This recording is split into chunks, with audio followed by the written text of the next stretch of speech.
Hello everyone, these are 4 watches that you can afford at different price levels.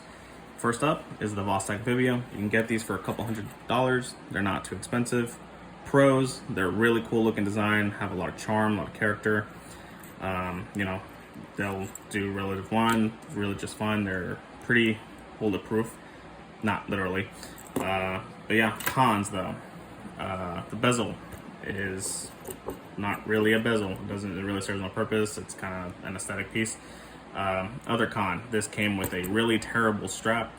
It was the NATO, but still not that great. So I replaced it immediately. But benefits outweigh the cons in my opinion for what you're getting. This is an automatic movement. It's really tough, so can't really beat it at this price point. Next up, we have the Orient Kamasu. And pros of this watch, it's a very attractive looking watch. It's actually one of the smaller watches that you can fit on almost any wrist size. Sapphire crystal, if you care about that stuff. Cons, it is kinda on the small side. And I mean the crown really. This crown is really hard to grip. It's not that great. The bezel is very stiff. It's good, but stiff. The lume also isn't the greatest. It's decent, what it is. I'd say it's just a little bit better than the Vostok. I guess I should have mentioned the Vostok also has lume. Not that great lume, but this is kind of like the same level, but just applied more generously, I guess. And then we have the Citizen EcoDrive. This one is a quartz. These last two were automatic, in case I didn't mention that earlier. This is probably one of the better ones. My opinion, the bezel action is a lot more crisp. It is a equal quartz, so it's solar powered, and I think it can go on for like about a month without sunlight. It's pretty good. Yeah, the pros, you don't have to wind it. It's pretty much a grab and go. The only thing you might have to do is like quick set the date, but that's easy. Cons, it's on the larger side, but it's not like huge. It's not G-Shock size, and it wears relatively well. Honestly, there's not a lot of cons here. I guess if you want to be kind of an automatic snob, it not being automatic would be a con, but I think it's still good. The lume is fantastic, by far better than these two in terms of lume, and the strap is very, very nice. It's better than both of these original straps that this came with. This actually came with the rubber strap, but it was subpar. This is so much better. And then lastly, you have the Seiko Arni. I have the Pepsi version here. Very comfortable strap. I'd say these two are equal in comfort. This one feels a bit more secure. This is a lot stiffer, and I feel like it'll last longer. This is more supple. It feels good wearing it, so that's a pro. Another pro, this is AniDigi. So if you don't feel like looking at a traditional dial setup, there is a tiny digital clock up there, shows the same time. I don't know if you can do GMT function. I'm sure you can. This is for your lights, this is for your quick sets, and this is to operate normally as if another watch.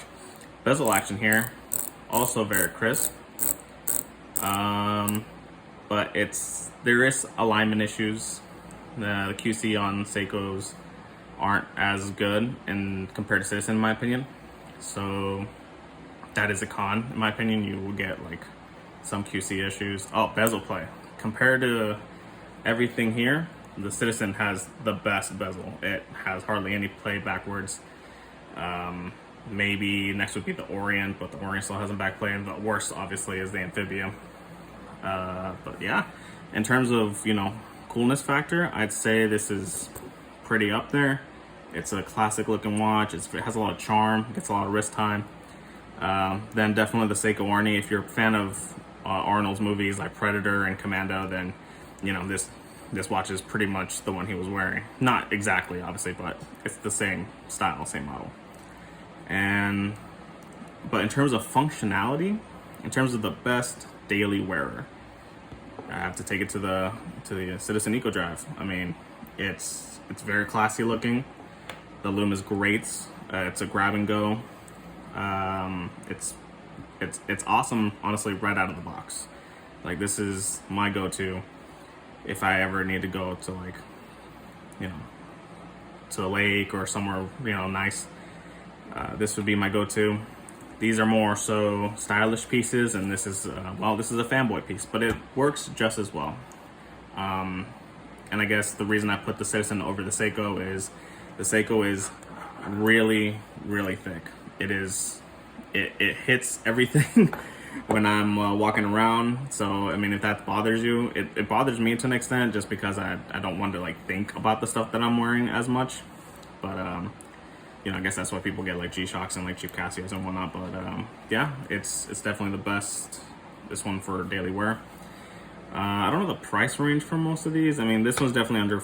You can get these like sometimes even under $400. These are between the $200 to $250 range. This is about the same as the Citizen in price, and this is, it varies. You can go on the official website, you can get them for under 100. On Amazon, they're going more like 110-ish. Still affordable. All these watches are very affordable, and I think the dive watch aesthetic is one of the better aesthetics of watches. Second only to probably chronographs and pilot watches, but you know, these are just overall fantastic watches. All right, and I hope I gave you guys some insight onto what it's like to wear these, any pros and cons. If you want to know like specs, there's a lot of videos that are much better than mine that go over each of these watches in more detail. I guess I can run them through like real quick. These two are about 40 or under millimeters in diameter. This is on the bigger side. I think, I don't know, it's more. This is like we're dividing it. This is over 40, under 40. Crystals, mineral, sapphire, acrylic, scratch, no scratch, moderate scratch. But honestly, I haven't really cracked anything here, so I think mineral is just fine. The acrylic, it's fine. You're gonna get scuffs on it, but you can polish it out with almost anything. I went and polished this off with sunscreen when I was out on the lake, and I was surprised, like, wow, you can polish acrylic with sunscreen apparently. So again, it's not a deal breaker. I think don't let inferior specs deter you from getting a watch you like. It's my overall opinion on this. So yeah, hope you enjoyed the video, and see you guys later.